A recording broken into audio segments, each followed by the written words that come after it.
So, last Saturday, the 18th of May 2024, was D-Day. I had to submit my nomination papers if I was going to be a candidate in the local elections for Limerick City West. Unfortunately, I was working that day, so I wasn't going to be able to make the deadline. So I made an appointment and went down Friday and submitted my nomination forms.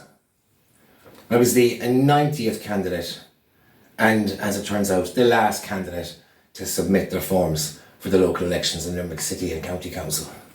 So you can see there, it's signed by the returning officer Kieran Lahan as a valid nomination form. Now I had until yesterday at 12 noon to withdraw my nomination, so really yesterday was decision day, because I could have changed my mind and withdrawn my nomination, but I didn't. So now I am firmly and resolutely a candidate in the local elections for Limerick City West. Independent candidate, non-party. The returning officer, Kieran Lahan, is retiring, he told me. He's retiring this year. This is going to be his last election. And I wish him the very best with his retirement. Kieran is one of the nicer officials down there. I've known him since 2007. I first encountered him when he was appointed Director of Service for Housing, newly appointed, and he refused to sign off on plans to restore our houses here, to fix up the 3 burned out houses in my street. He didn't agree with the plans and refused to sign off on them. I had secured a meeting with him through Tim O'Malley TD, and I went to that meeting alone because none of the councillors would attend with me. They had deserted us. We were now going to be in a new regeneration plan, and everything was going to change. And Kieran, I had never met him before. He had some sympathy for me though, and he actually changed the way I did community activism and changed my outlook on things. He offered me to fund the paint, to paint up the burnt houses and perhaps even add a mural. So he didn't have a say as to what colours we paint them or what we put on that wall, but I do understand that he kept a printout of our mural on his wall throughout the regeneration period. So I wish Kieran all the best. He was one of the nicer officials to deal with.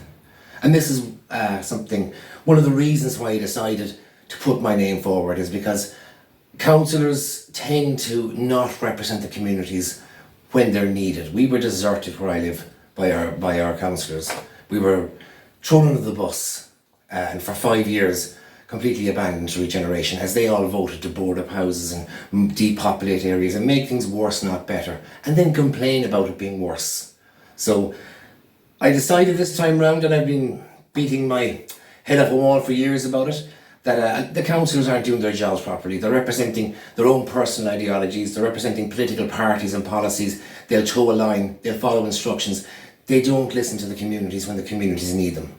And that is what needs to change. When you're voting for someone as your councillor, you need to look at how they will represent you, not who they are. When you change who the people are, the faces, you're not really changing anything. You're just changing who's in the council. You need to change how you're represented. And that is why I decided to put my name forward, albeit at a very late stage. And I was the last candidate, and I may come in dead last, but that's not going to stop me, I don't think.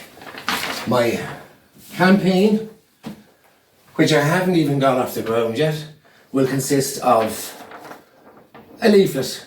This is the 2014 leaflet, by the way. My job application for the role of councillor.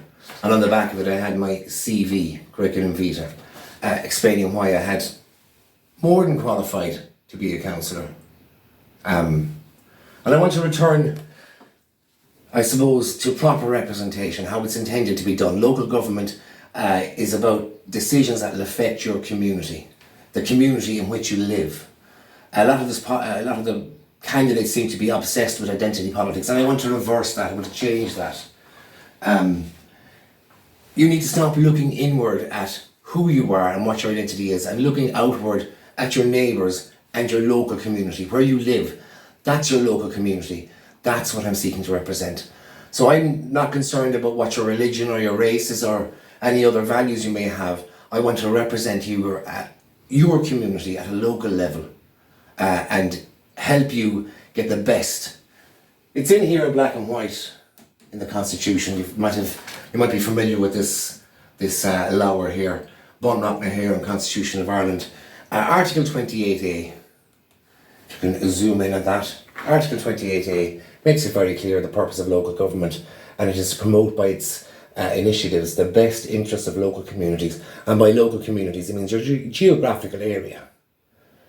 That's what it means. I wouldn't be elected to represent my personal ideologies, and I wouldn't be elected to represent the parties. I mean, you're supposed to be a councillor for your area. Also, I noticed that I think I'll be the only real independent candidate in this. I feel that independent seems to be running for their ideological views or their ex-party people. I mean, we went into this election, 2019, Limerick City West elected a councillor for Limerick City West was elected an independent councillor, and they changed, they were Fine Gael, didn't get the nomination for the party, so they went independent, got elected, and now they're Fianna Fáil, and now they're the Fianna Fáil candidate. So that isn't how independence should be. I think there's several independents that have party affiliations or ex-party affiliations, and you have to be careful. I have never been a member of a particular party, although I have been asked to join by many of them. Sinn Féin offered me money to be an activist and a candidate in the area. The Green Party offered me to be a candidate. Anti-Austerity Alliance wanted me to be a candidate in 2014. Ain 2 wanted me to be a candidate.